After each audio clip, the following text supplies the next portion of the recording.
Hari ini kita akan melanjutkan materi pada video sebelumnya yaitu tentang organ pernapasan pada hewan. Materi hari ini yaitu tentang organ pernapasan pada manusia.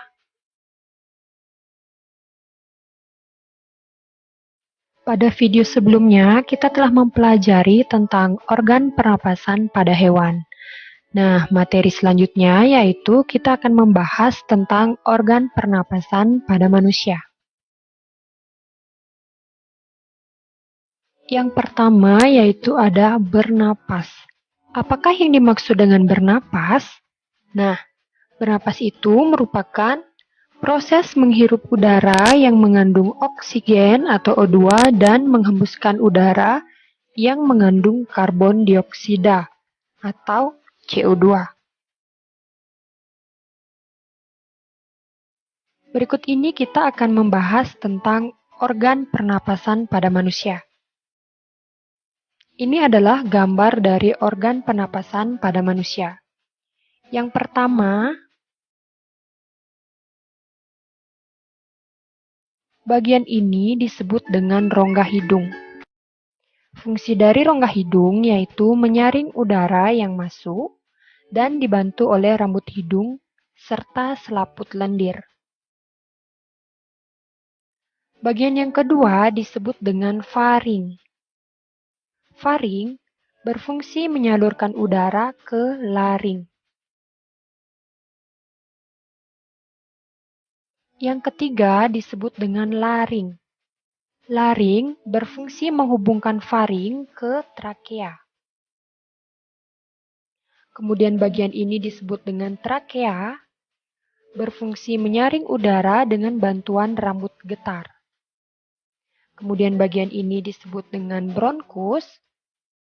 Bronkus berfungsi mengalirkan udara ke paru-paru.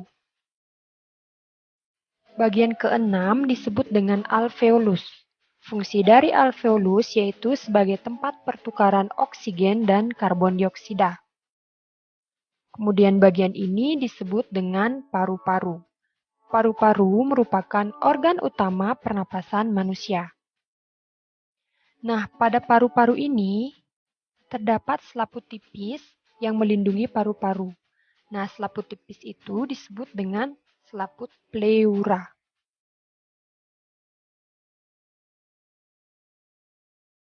Kemudian, jika paru-paru diperbesar, maka tampilan paru-paru akan seperti ini. Sekali lagi Ibu tekankan, ini merupakan trakea atau batang tenggorokan. Cabang batang tenggorokan disebut dengan bronkus. Cabang bronkus ini disebut dengan bronchiolus. Cabang bronchiolus disebut dengan alveolus. Nah, pada alveolus ini terdapat cabang-cabangnya lagi. Nah, jika diperbesar, maka tampilannya akan seperti berikut. Ya, ini merupakan alveolus. Nah, cabang dari alveolus ini disebut dengan alveoli. Jadi, gelembung-gelembung halus ini dinamakan alveoli. Berikut ini merupakan proses pernapasan pada manusia. Perjalanan udara memasuki paru-paru dimulai dari udara memasuki rongga hidung. Pada rongga hidung, udara disaring oleh rambut-rambut halus hidung dan suhu udara juga dihangatkan dan dilembabkan oleh rambut hidung dan lendir pada hidung. Setelah melalui rongga hidung, udara akan menuju paru-paru melewati faring, kemudian menuju laring, dan menuju ke trakea. Udara dari tenggorokan akan menuju ke paru-paru, namun sebelum diproses di paru-paru, udara akan melewati saluran bercabang dua. Saluran bercabang dua ini disebut dengan bronkus.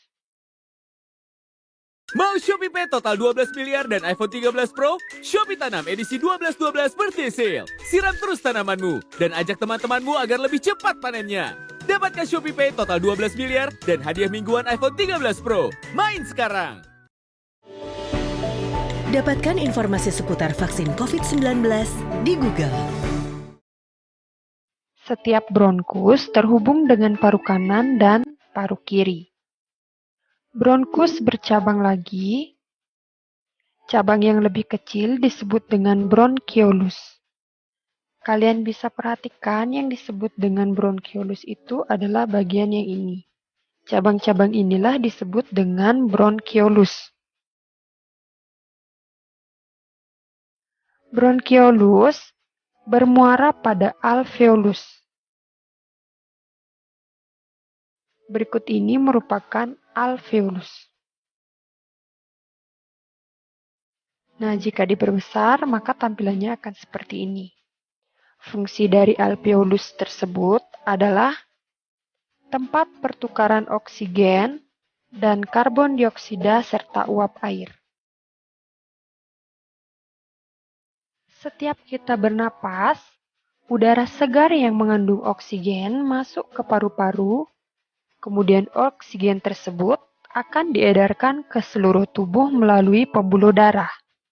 Dan di saat yang bersamaan, karbon dioksida atau CO2 dikeluarkan dari dalam tubuh melalui paru-paru. Materi berikutnya yaitu tentang fase pernapasan manusia. Fase pernapasan manusia ada dua jenis. Yang pertama itu ada fase inspirasi dan yang kedua itu ada fase ekspirasi. Yang pertama yaitu fase inspirasi. Fase inspirasi adalah proses ketika udara masuk ke dalam saluran pernapasan. Nah, inspirasi ini terjadi ketika kita menghirup udara. Fase ekspirasi adalah proses ketika udara keluar dari saluran pernapasan. Ekspirasi terjadi saat kita menghembuskan napas atau mengeluarkan udara dari paru-paru. Materi berikutnya yaitu tentang jenis pernapasan pada manusia. Jenis pernapasan pada manusia itu ada pernapasan dada dan pernapasan perut. Proses pernapasan dada yaitu inspirasi terjadi ketika otot antar tulang rusuk berkontraksi, tulang rusuk akan terangkat dan rongga dada membesar. Tekanan udara dalam rongga dada menurun, sehingga terjadi aliran udara dari lingkungan ke dalam saluran pernapasan. Yang kedua itu ada pernapasan dada ekspirasi. Ekspirasi terjadi ketika otot antar tulang rusuk berelaksasi yang menyebabkan mengecilnya rongga dada. Jenis pernapasan yang kedua yaitu pernapasan perut. Yang pertama itu ada inspirasi. Selama inspirasi, otot diafragma berkontraksi sehingga posisi permukaan diafragma menjadi mendatar. Akibatnya, volume rongga dada dan paru-paru membesar. Yang kedua yaitu pernapasan perut ekspirasi.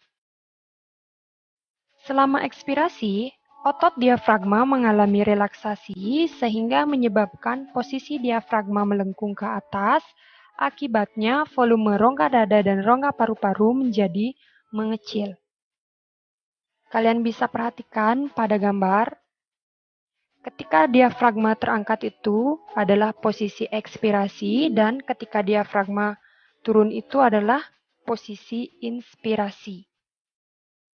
Atau dengan kata lain, ketika diafragma turun merupakan kita menghirup napas dan ketika diafragma terangkat kita menghembuskan napas. Nah, diafragma itu merupakan sekat antara rongga dada dan rongga perut. Oke, sekian dulu ya materi dari